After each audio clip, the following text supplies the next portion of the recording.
Bismillahirrahmanirrahim. Saya seorang mu'alaf, suami menyuruh saya mengaji dan memanggil guru ngaji, tapi suami tak pernah sholat.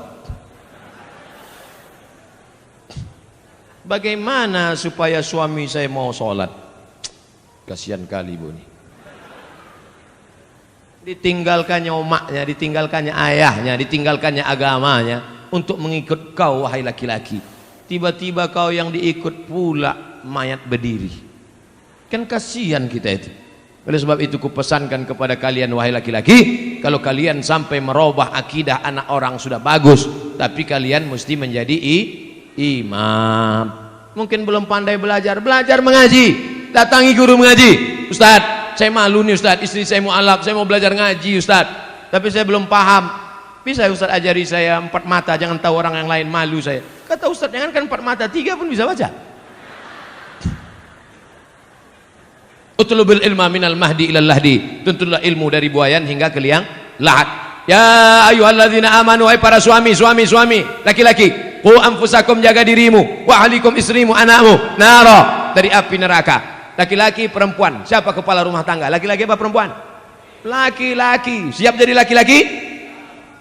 Banyak yang tak siap laki-laki ini. Banyak sekarang laki-laki tak siap jadi laki-laki. Badan berotot, tegap, kumis melintang, melambai. Kau laki-laki apa perempuan? Eka sebenarnya perempuan, terjebak di tubuh laki-laki. Gimana alamat kau? Jalan Nibung.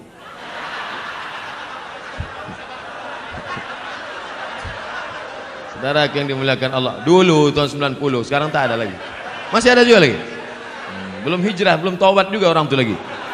Saudara yang dimuliakan Allah Subhanahu wa taala. Oleh sebab itu maka jadilah laki-laki yang menyelamatkan anak istrinya. Ibu punya 5 hak terhadap laki-laki ini. Udah tahu hak ibu terhadap mereka ini? Yang pertama, mereka wajib mengasih makan. Ibu udah makan? Belum.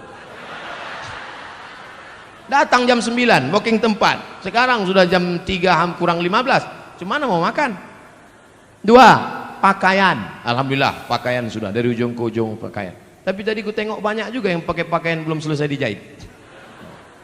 3, tempat tinggal. Tempat tinggal harus yang layak. Tapi jangan kalian paksakan suami untuk, abang, tetangga kita rumahnya 2 tingkat, aku mau 3. Banyaklah laki-laki tak tahan jantungnya menghadapi bini macam ini. Apa dek? Kau minta gelang? Kau minta rumah? Mati. 4, pendidikan. Aslinya suami-suami laki-laki, kalian yang mendidik istri kalian. Panggil istri kalian baca Quran, panggil istri kalian ajarkan sholat, panggil istri kalian nasihati. Tapi karena kalian tak bisa mengajar mereka, maka suruh mereka pengajian ke Masjid Petisah. Betul?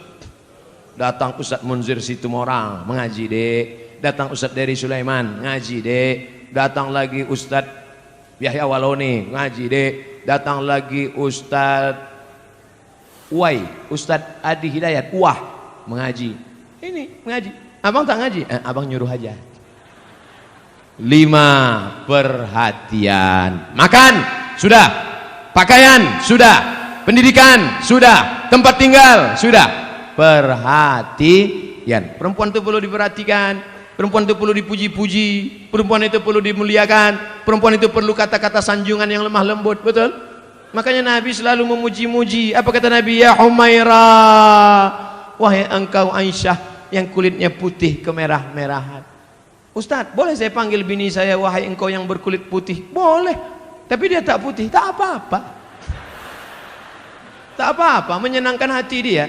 Mudah-mudahan diminumnya jus bengkoang 2-3 hari ini. Jangan terlalu jujur. Ini banyak suami ini terlalu jujur dipanggilnya. Ya Hajar Aswad gitu. Tentang harta warisan, kami bersaudara 5 orang. Masing-masing sudah dapat warisan dari orang tua. Salah satu saudara saya belum berumah tangga dan sekarang beliau sudah meninggal. Sebelum meninggal beliau menyerahkan harta warisannya kepada saya. Tapi keluarga yang lain tidak setuju. Bagaimana penyerahan itu Pak Ustadz? Adik-beradik 5 orang. 1, 2, 3, 4, 5. Yang 4 sudah menikah. Yang 1 anak lajang. Kalau dia meninggal, anak lajang meninggal, kemana harta warisannya? harta warisan anak lajang yang tak punya anak, yang tak punya bini, maka dibagikan kepada saudara kandung. Tinggal 100 juta, kami tinggal berempat, 25, karena sama-sama laki-laki. Kalau ada perempuan saudara kandung, lidzakari mithlu hadzil unthayain, anak laki-laki 2 kali bagian anak perempuan. Tiba-tiba ada satu saudara, kata dia, aku sudah dikasihnya, akadnya dulu apa? Kalau akadnya hibah sah, mana hitam di atas putih. Makanya kalau memberi hibah harus ada tanda tangan dengan materai 6.000 dan saksi. Kalau tak ada, maka balik kepada hukum bagi menurut hukum faraid. Kalau ada surat wasiat, kalau aku mati, harta warisanku semuanya aku bagikan kepada si fulan. Hukum wasiat tidak boleh semua harta. Hukum wasiat paling banyak 1/3 harta. Jadi kalau di total hartanya 100 juta, wasiat hanya terjadi 33 juta. Yang 66 tetap dibagi kepada ahli waris. Jelas? Bagaimana memperoleh ridho suami yang suka menggunakan berbagai macam kartu kredit? Ini bertanya apa curhat? Saya harus tidak memasak, padahal bahan-bahan yang dibeli dari kartu kredit. Suami tersebut susah mengendalikan pandangan mata. Akhirnya pernah terjadi perselingkuhan. Semua perilakunya sudah dinasihati, tapi dia masih melakukan di belakang saya. Mohon doa dan solusinya Pak Ustadz. Ibu, kalau ibu sudah pengajian, jangan ibu menceramahi suami ibu. Jangan pulang dari sini, pulang ke rumah, abang sini sebentar, ada yang mau ku sampaikan. Assalamualaikum warahmatullahi wabarakatuh. Bukan begitu. Dalam Islam ada perwalian. Ibu punya wali 6 orang. Wali ibu ada 6. Pertama ayah, yang kedua atuk, yang ketiga abang, yang keempat adik laki-laki, yang kelima abang ayah, yang keenam adik ayah laki-laki. Melaporlah ke 6 wali. Wali bukan cuman hanya wali saat nikah saja.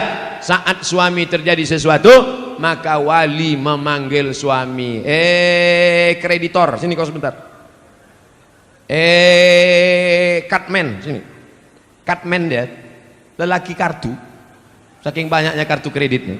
Sini bentar. Aku dapat laporan kabarnya kau asik main kartu kredit saja. Banyak utang piutang keliling pinggang. Sudahlah begitu kau selingkuh pula. Ini keponakan kami ini bukan dapat kau di tong sampah. Dulu kau pinang baik-baik. Oleh sebab itu maka suami mesti dikasih SP1, surat peringatan pertama.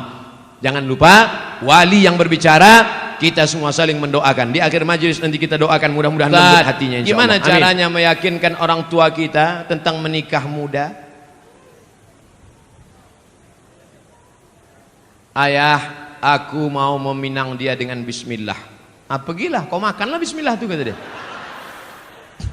Bapak-bapak, kalau ada anak kalian mau menikah muda, anak bapak laki-laki, anak bapak perempuan, maka kompromilah kalian. Daripada mereka makan di daun, baguslah mereka makan di pinggan, betul? Daripada mereka kumpul kerbau, kumpul sapi, kumpul kambing, baguslah mereka berkeluarga baik. Daripada mereka melakukan perbuatan maksiat dosa, na'udzubillah. Jaga mereka baik-baik. Tengok almarhum Ustaz Arifin Ilham, umur 17 tahun dinikahkannya. Anak saya nanti saya tanya, kapan dia mau nikah, ku nikahkan kau. Kapan kau mau nikah? Mana perempuannya? Mana? Tunjukkan biar ku pinangkan. Anak Ustaz masih kecil lagi. Kenapa begitu? Karena saya nikah lama. Kok tahu saya nikah itu bagus cepat-cepat? Pagi bersunat, siang nikah langsung.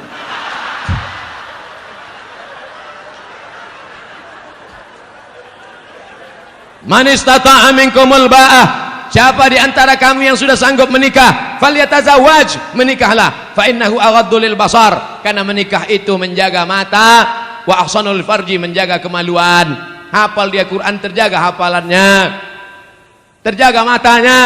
Ini dibiarkanlah dia tak nikah-nikah. La ilaha illallah, menyiksa. Faman lam yastati, tapi kalau orang tua susah, miskin, tak ada anak lajang yang belum sanggup, fa alaihi bisawm, banyak-banyak kalian puasa sunat. Adik-adik mahasiswa, bagus kalian puasa sunat. Memang nafsu ada, tenaga tak ada. Ditunjukkan orang, dek, itu ada cewek cantik. Tak nampak aku lagi dah. Gelap aja, gelap. Aku sekarang nih Pak, jangankan cewek, apapun tak nampak aku lagi. Kalau nampak aku perempuan pakai baju merah, hijau, macam semangka aja aku rasa udah. Kalau bapak kaya, duit bapak banyak, anak gadis bapak ada, mampu bapak mengasih makan, cari anak yang soleh-soleh itu. panggil dia. Mau kau nikah sama anakku? Ku tengok kau baik kali, bagus, sering kau sholat ku tengok. Mau kau nikah sama anak saya? Ku tanggung. Tapi kalau macam-macam ku tembak mati kau nanti. Daripada mereka diambil perampok. Anak kita sekolah agama, jilbabnya panjang, akhlaknya baik. Karena tak kita carikan jodoh yang baik-baik, tak kita tawarkan orang-orang soleh, pacaran dia dengan anak fang. Apa yang terjadi? Waktu di rumah dia cium tangan, seminggu dia nikah dengan suaminya itu, balik dia ke rumah, hai ya, sehat. Dulu jilbabnya panjang, dulu kukunya bersih. Seminggu dia nikah sama laki fangnya itu, gara-gara tak kita carikan, dia sudah jatuh cinta, mabuk kepayang. Akhirnya apa yang terjadi? Dilawannya kita. Gara-gara apa? Saya tidak menyuruh bapak memaksa anak bapak untuk menikah. Kita tak bisa paksa anak kita, tapi kita bisa kasihkan alternatif. Anakku, kau sudah kusekolahkan, kau sudah kukasih makan, kau sudah kukasih kuliah. Ini calon-calon laki. Kau mau yang mana? Ini ada gemuk, ganteng. Ini ada pula yang kurus macam Ustaz Somad. Nah, ini tinggal kau pilih aja. Macam mana kau pilih? Sesuai. Nah, itu baik. Nabi SAW dipilihkannya. Siapa itu? Itulah Sayyidina Ali menikah dengan Fatimatuz Zahra. Lahirlah anak-anak Sayyidina Al-Hasan, Sayyidina Al-Husain. Mudah-mudahan bapak dan ibu dapat menantu yang baik-baik, insyaAllah. Pak Ustadz, bagaimana menyikapi suami yang pindah agama selain Islam? Apakah saya harus minta cerai atau harus pertahankan rumah tangga? Suami yang murtad, maka kau tidak perlu minta cerai. Cerainya automatically. Automatically itu apa Pak Ustadz? Otomatis. Kalau suami yang mencerai namanya tolak. Pakai kop, tolak. Kalau pakai kap, tolak jatuh. Tolak. Kalau istri yang menggugat namanya khulu. Tapi kalau otomatis fasah, namanya fasah. Otomatis. Apa itu? Suami yang murtad nggak perlu dituntut, otomatis sudah cerai. Istri yang murtad otomatis. Makanya kalian wahai anak lajang, anak gadis, kalau mau nikah yang dicek pertama adalah agamanya. Jangan yang kau cek pertama saldonya. Ustaz Somad, anak saya dokter, mantap, mau nikah. Calon mantu saya ragu sholat apa enggak. Gimana cara ngetesnya Pak Ustadz? Suruh ketemuan jam 12 siang hari Jumat. Mas, kita ketemuan hari Jumat jam 12 ya. Mohon maaf, untuk yang satu ini tidak bisa. Karena aku harus sholat Jumat. Terimalah dia. Tapi kalau dia bilang, oke. Tapi tes ini tidak bisa dipakai lagi karena soal sudah bocor. Nanti saya kasih soal yang baru. Saya banyak soal-soal. Bisa kita bicara 4 mata Pak Ustadz, jangankan 4 mata, 3 pun bisa kita bahas. Agamanya dulu. Wahai laki-laki, kalau kalian mau meminang perempuan, tengok agamanya. Wahai para wali, perempuan tidak langsung menerima laki-laki. Perempuan itu tidak langsung sama laki-laki. Dia harus ada walinya. Yang menerima si laki-laki itu 6. Bapakmu, kakekmu, abangmu, adikmu, pamanmu, abang ayahmu, adik. Dia tanya. Lalu, makanya perempuan itu ditanya, Nduk, anak perempuan, maukah engkau menerima laki-laki ini? Kalau perempuan itu diam, berarti tanda setuju. Dulu anak gadis diam, anak gadis sekarang mau jawab iya aja atau iya banget ya. Nah, kalian perempuan, yang pertama dilihat dari laki-laki adalah din agamanya, wa khuluqahu, baik agamanya, baik akhlaknya, terima dia. Tapi kalau perempuan yang dilihat apa? 4. Tungkahul mar'atu li 4. Perempuan dinikahi karena 4. Mal, kaya. Wali hasabiha, keturunan bangsawan. Bangsa yang hidup di awan. Wali jamaliha, cantik. Wali diniha, karena agamanya. Ustaz Somad, ya, saya mahasiswa Ustaz dulu di kampus. Udah tamat kuliah? Sudah Pak Ustadz. Udah kerja? Udah Pak Ustadz. Udah nikah? Belum Pak Ustadz. Kenapa belum nikah? Nyari yang ada 4-4-nya. Bisa Ustadz carikan Ustadz. Kalau ada 4-4-nya ngapain ku kasih ke kamu? Jangan kau cari karena cantiknya. Karena wajah perempuan akan berubah. Kemarin kami baru reuni. Baru ketemuan reuni 20 tahun gak ketemu. Dulu imut-imut. Sekarang lisut. Bunga, Bagaimana tabiat bunga? Bunga kuntum mekar, harum, cantik, kuning, layu, mati. Ada bunga yang tak layu, bunga plastik. Makanya banyak perempuan sekarang wajahnya plastik semua. Pipi plastik, dagu plastik, hidung plastik. Ini alis apa bulu mata? Plastik, lontik bukan main. Ada orang bakar sampah, layu. Menggeletar tangan, mencukur bulu mata. Mau pergi undangan, salah potong, hilang semua. Kawan udah mulai nelpon, gimana? Jadi kita berangkat. Wah kacau ini. Hilang, nggak mungkin pergi satu. Hilang kan dua-duanya. Hilang. Gimana? Waduh kacau, gimana ini? Mau ditempelkan ijuk sapu, nggak mungkin. Untung ada spidol white ball. Makasih ya Pak, memang kau penyelamatku. Rupanya spidolnya nggak permanen. Sampai di tempat undangan, sambal udangnya pedas. Kipas angin mati. Meleleh. Ambil tisu, lupa. Panas ya? Iya. Panas. Semua orang senyum. Kok tiba-tiba orang ini ramah ya? Senyum. Senyum. Semua senyum.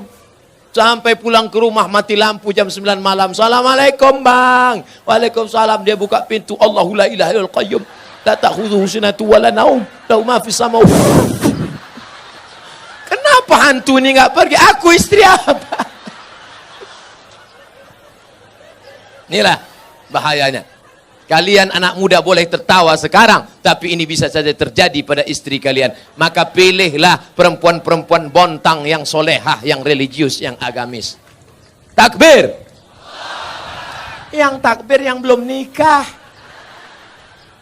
Anak udah doremi pasula sido. Amin.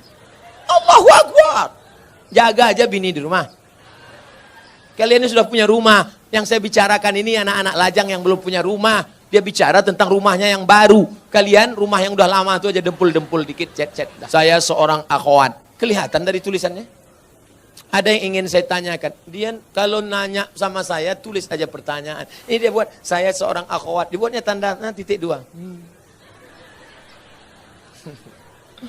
Ustadz, seorang akhwat, ada yang ingin saya tanyakan.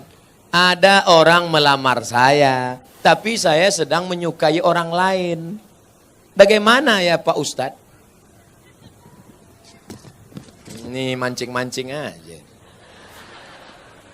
Ada laki-laki melamar engkau, tapi hatimu sedang suka dengan orang lain. Maka kau tengok dulu mana di antara dua laki-laki ini yang bisa menyelamatkan engkau dunia akhirat. Kalau tiba-tiba yang ini datang, ini jantan dia, perkasa dia, dipinangnya kau dengan baik. Ini cuma berani bawa engkau makan mie ayam, bakso, bonceng sana, bonceng sini, pegang tangan, ujung jempol kaki. Nah, kau campakkan ini, Fir'aun, ini tak ada gunanya nih. Ini yang Musa yang baik ini. Laki-laki yang baik bukan yang berani membawa engkau di belakang orang tuamu. Laki-laki yang baik adalah yang bertanggung jawab datang. Laki-laki yang perkasa bukan yang datang dengan mobil besar, motor megah yang mewah. Laki-laki yang perkasa adalah laki-laki yang berani berkata, kupinang kau dengan bismillah. Buanglah mantan pada tempatnya. Mudah-mudahan yang tua, yang muda, remaja-remaji semuanya diselamatkan Allah Subhanahu wa taala. Apa yang harus saya lakukan ketika ibu saya selingkuh sudah 3 kali kedapatan? Apakah saya boleh membenci dan memarahinya? Apa yang sebaiknya dilakukan bapak saya, Pak Ustadz? Engkau dulu lahir ke dunia ini lewat rahim ibumu atau lewat tabung gas 9 kilo? Apakah bisa kau katakan, Mama, aku tak pernah? Tidak pernah, kita pernah lalu di perutnya, lalu di rahimnya, dan dia meregang nyawa. Itu tidak bisa kau pungkiri. Oleh sebab itu, bahwa dia bersalah, ya, tapi kesalahan dia tidak membenarkan kedurhakaan engkau. Maka caranya bagaimana? Suruh bapakmu menasehatinya. Bapakmu pun kok bisa dia buat selingkuh 3 kali? Kemana bapakmu selama ini? Laki-laki itu kan tahu dia, periksa HP-nya. Tiba-tiba di HP ketawa-ketawa, kiki. Kau ngapain siapa? Sama siapa? Sama mantan bang. Reuni-reuni dia pergi, tanya dia. Ibu-ibu kalau reuni bapaknya ikut. Nanti pergi sendirian, ditanya, mana gambar suamimu? Ini, gantengan aku ya? Iya bang. Akhirnya semua berawal dari macam. Udah macam abang saya, udah macam adik saya. Berawal dari macam, berakhir dengan macam-macam. Oleh sebab itu ini mesti kita jaga. Nah, dalam kasus begini bagaimana Pak Ustadz? Laki-laki dua. Yang pertama, dia sabar atau dia gugat ke pengadilan. Kalau kau sabar, kau jaga dia. Kalau tidak, kau gugat di pengadilan, maka kasus perselingkuhan paling cepat hakim menjatuhkan talak. Kalau kau sabar, jaga dia dengan baik. Kalau kau tak sabar, kau lepas dia dengan baik. Bunga bukan setangkai, kumbang bukan seekor, patah tumbuh hilang berganti, hilang satu tumbuh 1000. Gimana? Sabar? Saya sabar Pak Ustadz. Jaga dia sampai mati, saya jaga Pak Ustadz. Lupakan yang lain, lupakan. Jaga dia. Tapi jangan mulutmu berkata sabar, hatimu berkata yang lain. Gimana aku bisa menerima dia? Dia sudah diobok-obok 3 orang. Bagaimana kiat mendidik anak agar mudah untuk diarahkan kepada kebaikan. Termasuk menyelamatkan ortunya nanti di akhirat. Mendidik anak itu sejak kapan? Mendidik anak itu sejak mencarikan calon ibunya. Karena bibit yang baik ditanam di tanah yang subur, akan tumbuhlah bunga-bunga yang cantik dan indah harum semerbak. Tapi kalau bibitnya kau tanam di tanah yang tandus, akan tumbuh pohon kaktus, dilihat tidak indah, dicium tidak harum, durinya menusuk hidung bengkak. Oleh sebab itu maka carilah perempuan yang solehah. Perempuan yang solehah. Bagi yang belum nikah, yang sudah ada kau jaga-jaga aja lah yang sudah ada. Kalau istrimu solehah, dia hamil, dia sambil masak baca ayat Quran. Bismillahirrahmanirrahim. Ar-Rahman. Garamnya garam. Allamal Quran. Jadi anak soleh ya nak. Coba kalau istrimu tak solehah. Dia masak.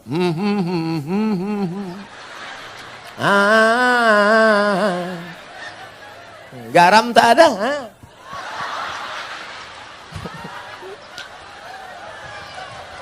Kuku panjang. Kuku panjang. Di atas black kutek, di bawah black daki. Dimasaknya kau bakwan. Sebelah kiri pula tuh. Enak bakwan mama ya. Iya. Makanya kalian cari yang solehah. Setelah anak lahir, selama mengandungkan itu apa yang dia baca? Dia baca surat Yusuf. Datang ke Kiai, Pak Kiai, gimana supaya anak saya baik? Baca surat Yusuf. Maksud Pak Kiai supaya anaknya nanti imannya kuat seperti Nabi Yusuf diajak berzina oleh Zulaikha tapi nggak mau. Rupanya dia salah sangka. Disangkanya anaknya ganteng macam Nabi Yusuf. Begitu lahir hitam pendek. Marah sama Pak Kiai. Pak Kiai, kenapa anak saya seperti ini? Kenapa enggak seperti Nabi Yusuf? Suaminya mana? Ini suaminya Pak Kiai. Iya sama.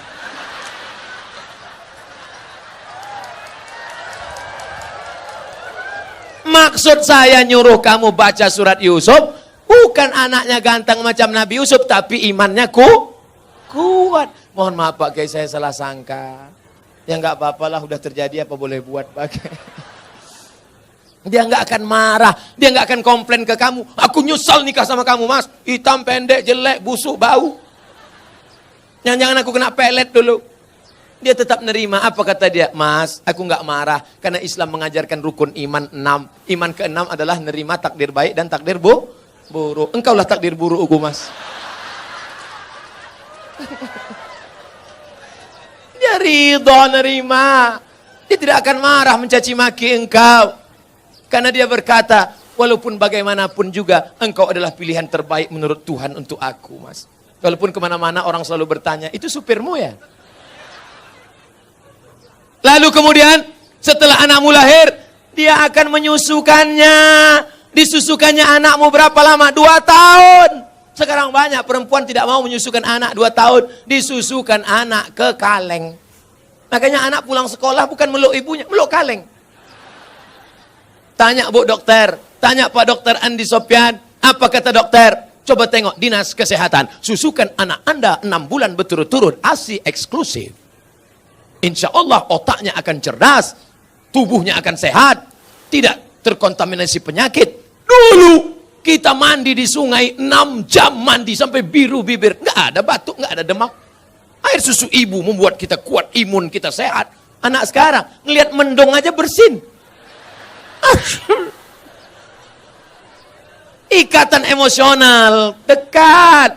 Anaknya disusukan ibu. Ibu yang menyusukan anak untuk menghindari kanker payudara. Ibu yang menyusukan anak sekaligus keluarga berencana. Ibu yang menyusukan anak, kedekatan emosional antara ibu dan anak. Makanya anakmu jauh dia tetap nelpon, mama mau makan apa, nanti adik bawakan makanan ya. Anak yang tidak kau susukan, kau titip uang pun dia lupa. Mana titipan mama tadi? Nggak ingat, ma. Lupa. Jangan heran. Kenapa? Karena hubunganmu dengan dia sudah lama putus. Lalu kemudian setelah itu dijaganya. 2 tahun pertama, susukan. 2 tahun kedua, lari-lari, lompat-lompat. 2 tahun ketiga, mulai dia mengajarkan surat-surat pendek. Anak sambil motong-motong bawang, motong-motong cabai. Bismillahirrahmanirrahim. Qul huwallahu ahad. Akhirnya dia ajak sholat. Sekarang kita ketemu perempuan di tepi jalan. Umur 5 tahun, lipstiknya tebal, rambutnya pirang 3 warna, merah, kuning, kelabu. Kuteknya merah. Kira-kira anak umur 5 tahun ini yang ngajar siapa? Maknya. Al-Madrasatul Ula. Ibu adalah pendidik pertama. Sekolah sebelum S1, S2, S3. Pendidik kita yang pertama adalah ibu. Tadi waktu saya makan, ada anak kecil berjilbab panjang. Ustadz, anak kecil mencium tangan saya. Anak kecil ingin duduk dekat saya. Kenapa? Karena anak-anak ini dilahirkan oleh ibu-ibu yang soleha. Di mana ibu-ibu soleha itu berada? Di Bontang. Wahai laki-laki yang ingin mendapatkan istri soleha, datanglah kalian ke Bontang. Yang sudah nikah jangan lagi. Lalu Pak Ustadz selanjutnya, sampai kapan anak ini engkau jaga? Perempuan tidak pernah berhenti bertanya, kamu sedang di mana, jalan sama siapa, pulang jam berapa, duit yang kemarin mana. Ketika perempuan berhenti ngomel, berhenti merepet, berhenti bicara, saat itu kiamat sudah terjadi pada anak-anak kita. Jangan sampai diam saja. Bu, saya bawa anaknya ya, bawalah. Sampai pagi ya bu, enggak apa-apa. Anaknya hamil bu, ya enggak apa-apa. Jangan sampai kalian laki-laki harus gagah perkasa, perempuan juga harus menjaga. Pak, saya bawa anaknya sebentar jalan-jalan ke kota. Jangan. Ibu juga harus begitu. Bu, kami bawa. Jangan. Jangan sampai bapak bilang, jangan. Sekali tidak, tidak. Datang ibu dari belakang, bawalah. Kita dulu lebih parah daripada itu. Rusak anak-anak kita. Harus kita jaga generasi ini. Apakah boleh anak angkat dijadikan istri? Why not?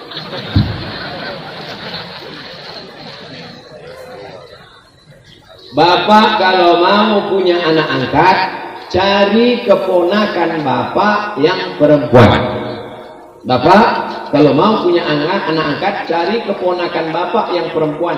Maka dia menjadi mahram bapak. Ibu kalau mau punya anak angkat, cari keponakan ibu yang laki-laki.